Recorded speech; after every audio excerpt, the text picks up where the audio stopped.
One of the biggest things that I'm hearing from a lot of people, community folks, is that Panama is a puppet state of the US. Countries like Panama, Dominican Republic are essentially puppet states. They're controlled by entities like US and other Western nations.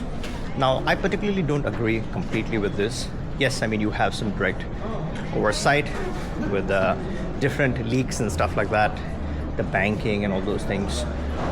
There's obviously that disadvantage. So of course there is some attention that they pay to countries like Panama, DR, wherever the drug supply is. They would have some attention to those kind of countries. But you have some major advantages, right, which offset some of the big disadvantages that people talk about. And towards the end of this video, I'm going to discuss a place which is completely disconnected. The biggest advantage of the place that I'm headed next to this country. They don't speak English. 75% of the population literally speaks no English, which is a major advantage. And yes, I'm saying it's a major advantage because good luck for someone trying to find you in that country.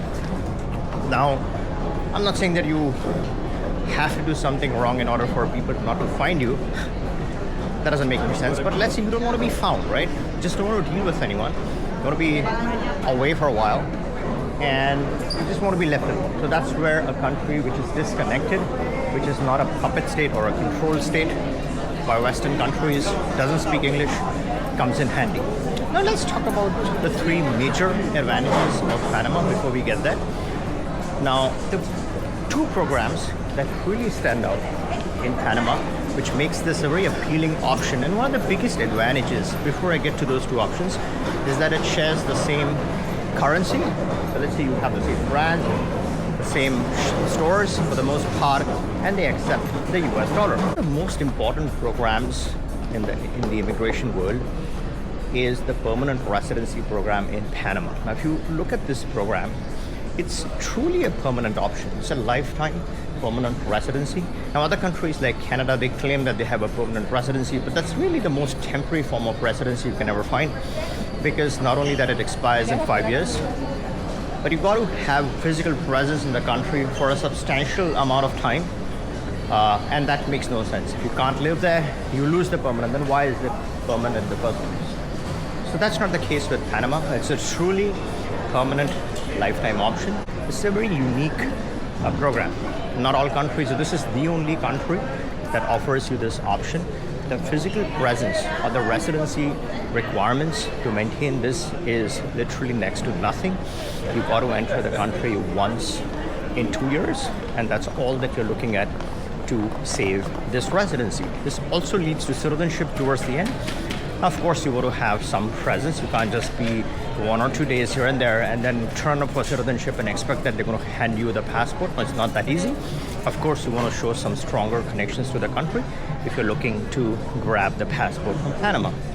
The second very hot program, and that's one of the reasons why I'm here. Since the time I have made a couple of videos on this option, my channel was one of the very first and only channels to disclose this option. And since the time I've talked about it, been getting a lot of interest in the travel passport option. And this is good for citizens who have strong ties to their home country. They just can't afford to lose their citizenship. Their home country does not permit dual citizenship. So let's say you're from China or Japan, you have strong ties, there's a cultural connection, your properties in your home country, you just can't lose it. Or let's say someone has given up all their citizenships to get, let's say a Singapore passport, and you can't afford to lose that, right? You have this craving for a second passport, but now you've entered the Singapore citizenship. Let's say you're a Ukrainian, whatever the situation is, if your country does not allow you to keep a second passport, this is a hack, a super hack, where the two advantages. One is you don't have to bear the headache of being a Panamanian or a citizen of another country, yet at the same time you're enjoying all the perks of masking your home country ID, and you're using the passport to freely travel. This is a strong passport, right? That's a big advantage. So these two programs are very unique, they're very separate, they cannot be combined together, and they satisfy unique use cases, right? These are separate use cases for two different type of people. So this is the strength with Panama. And as I said, the currency situation helps if you're doing investments.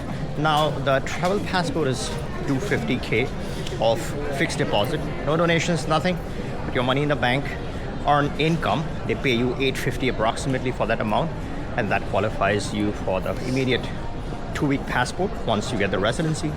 And then the second option is, as I said, the PR option, which is 50K more, let's say 300K till October. After that, it's finished.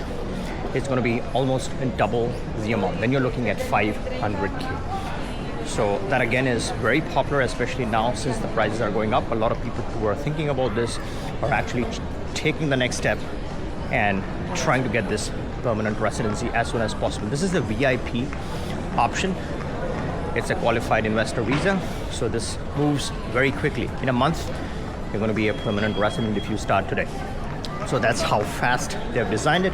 They want people to invest, and that's the whole reason why this works so quickly.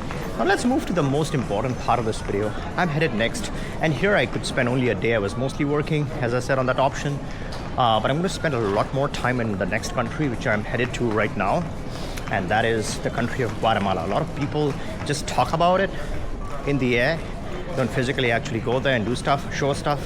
I'm going to cover this in a lot of detail, the safety, the beauty, the advantages, and other options, right? The residency options, which then lead to citizenship. We'll cover all of that. This is the cheapest, the safest Plan B residency that leads to citizenship. One of the most flexible residencies, 1 day of entry in a year. So if Panama is once every 2 years, Guatemala is once every year, which is literally nothing. And it's a very beautiful country. And if you want to get more information and want to see this coverage, make sure you support this channel, subscribe. So you're not only supporting the channel, helping me cover more options, but also you stay on top of all the options that exist, all the changes, the hacks, the analysis, and all of that, right? So make sure you sub.